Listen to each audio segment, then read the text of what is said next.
Un stress qui s'installe trop longtemps, une fatigue qui ne disparaît pas, une anxiété qui s'accroche.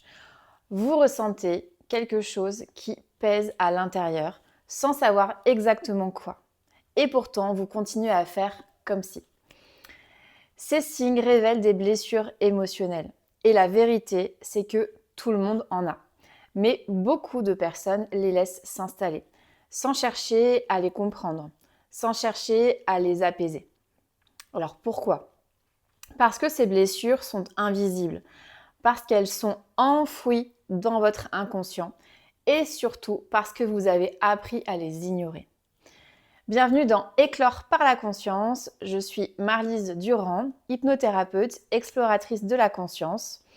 Et ce podcast a été créé pour vous aider à comprendre, à libérer, à transformer ce qui se joue à l'intérieur de vous. Aujourd'hui, je vais vous expliquer pourquoi vous laissez vos blessures émotionnelles s'installer, prendre le dessus, comment elles influencent votre quotidien et surtout comment l'hypnothérapie peut vous aider à vous en libérer. Alors déjà, pour commencer, il faut comprendre que ces blessures émotionnelles, elles s'accrochent car vous ne leur laissez pas la place, pas l'occasion d'être vécues. Souvent, cela commence très très tôt. Dans votre enfance, vous avez entendu «Arrête de pleurer, sois fort, tu fais des histoires pour rien». Ces phrases, elles vous ont appris à réprimer ce que vous ressentez. Vous apprenez à vous couper de vous-même pour être aimé, accepté, valorisé. Alors vous portez des masques, vous encaissez, vous faites bonne figure. Et pendant ce temps, vos émotions s'accumulent, un peu comme un millefeuille, comme ça, sans jamais trouver d'issue. Ce refoulement, il peut être encore plus fort si vous avez grandi dans un environnement instable, un environnement strict. Ajoutez à ça la société qui ça fait pas bien d'avoir des émotions en fait. Donc c'est une faiblesse. Alors vous apprenez à survivre plutôt qu'à ressentir vraiment. Il faut avoir en tête que pourtant à la base, les émotions ne sont ni bonnes ni mauvaises. Elles ont cette fonction essentielle de nous informer. Vos émotions sont des messagères. Elles vous guident, vous aident à agir, à poser des limites, à vous adapter.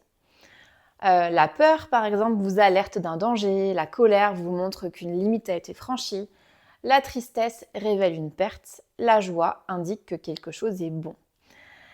C'est ce qui se passe quand vos émotions elles restent bloquées. C'est la naissance de vos blessures émotionnelles. Quand elles ne sont pas exprimées, vos émotions, elles stagnent. Elles s'impriment dans votre corps, dans votre inconscient. Et du coup, ça finit par créer des troubles à la fois physiques et à la fois psychiques. C'est le signe qu'il y a quelque chose en vous qui n'a pas pu être entendu. Alors, vous espérez très souvent que cela va disparaître tout seul. Spoiler, non, non, non. Les émotions non résolues ne disparaissent jamais. Elles s'expriment autrement à travers les comportements, les pensées, les relations. Je vais vous citer quelques comportements et pensées qui vont vous dire quelque chose. Numéro 1, l'anxiété permanente. Tout devient source d'inquiétude. Vous anticipez, vous projetez, vous imaginez les pires scénarios. Votre esprit ne se repose plus. C'est une tension de fond constante, épuisante. Numéro 2, la somatisation. Quand votre mental ne peut plus contenir toute cette souffrance, votre corps prend le relais. Maux de dos, tension, migraine, troubles digestifs, votre corps parle à la place des mots. Numéro 3, les troubles du sommeil, la fatigue chronique. Quand vos blessures restent actives, le repos devient difficile.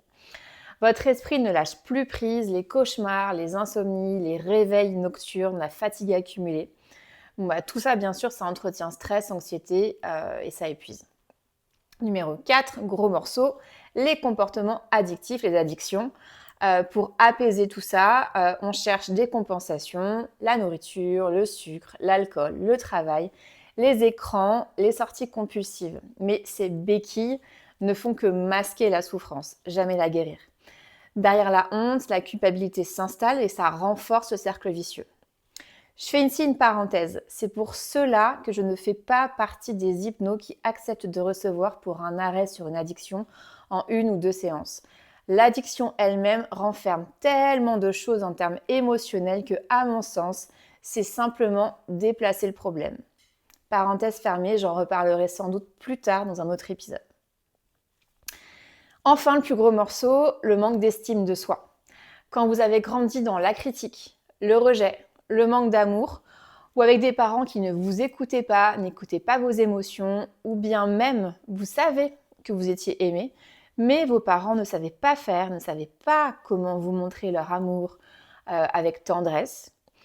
Donc attention, je ne cherche pas ici à culpabiliser la plupart de ces parents qui eux-mêmes n'ont pas appris car ils n'ont pas reçu non plus. Eh bien, ce manque de tendresse, comme on va l'appeler, eh bien, cela amène au fait que vous finissez par croire que vous ne méritez pas. Vous vous auto-sabotez, vous doutez, vous vous effacez. Et ça, ce ne sont pas, comme certains le disent, des traits de caractère. Ce sont des mécanismes de survie émotionnelle. Alors, comment on fait ? C'est précisément là que l'hypnothérapie intervient, parce qu'elle agit là où tout s'est inscrit, dans votre inconscient. Alors, sous hypnose, vous restez pleinement conscient, mais dans un état de réceptivité amplifié. Ça vous permet d'accéder aux émotions qui ont été refoulées, aux souvenirs oubliés, et surtout de les transformer sans revivre la douleur. L'hypnothérapie, elle vous permet d'accéder à votre inconscient en profondeur. Cette partie de vous qui contient tous les schémas appris, les croyances. Et une fois là, le thérapeute vous guide sans forcer. Alors vous explorez les images intérieures, tout ce qui est bloqué. Et petit à petit, tout ce qui était enfoui peut enfin être reconnu. C'est très sécurisé et alors vous pouvez exprimer vos émotions refoulées, comprendre les origines de vos blessures, transformer ces croyances limitantes. Et par exemple, un « je ne vaux rien » peut devenir « je mérite le respect et l'amour », sincèrement. Et cette reprogrammation agit en profondeur dans votre corps et dans votre mental. Au fil des séances, votre stress diminue, votre confiance revient et vos comportements destructeurs perdent leur emprise. L'hypnose crée un espace sûr, bienveillant, où tout peut se déposer. C'est un moment de reconnexion à vous-même. L'hypnose ne fait pas disparaître votre passé, mais elle vous aide à le pacifier pour qu'il ne dirige plus votre présent. Grâce à l'hypnothérapie, il devient possible de mettre des mots sur ce qui n'a jamais pu être dit, de libérer vos émotions et de retrouver une clarté, une solidité intérieure. Vous ne cherchez pas à devenir quelqu'un d'autre, vous cherchez à redevenir vous-même. Beau programme, n'est-ce pas ? Et c'est là tout le sens de ce travail, retrouver votre paix intérieure, votre pouvoir personnel. Alors si vous sentez que c'est le moment pour vous, si vous avez envie de comprendre et d'apaiser ce qui pèse à l'intérieur de vous, je vous invite à franchir le pas. N'oubliez pas que votre passé ne vous définit pas, c'est ce que vous en faites qui transforme votre vie. Prenez bien soin de vous et surtout écoutez vos émotions. Elles sont vos alliés, même quand elles font mal. Si vous aimez ce contenu, je vous invite à liker, commenter, vous abonner à ma chaîne. Je vous embrasse très fort et je vous dis à très très vite.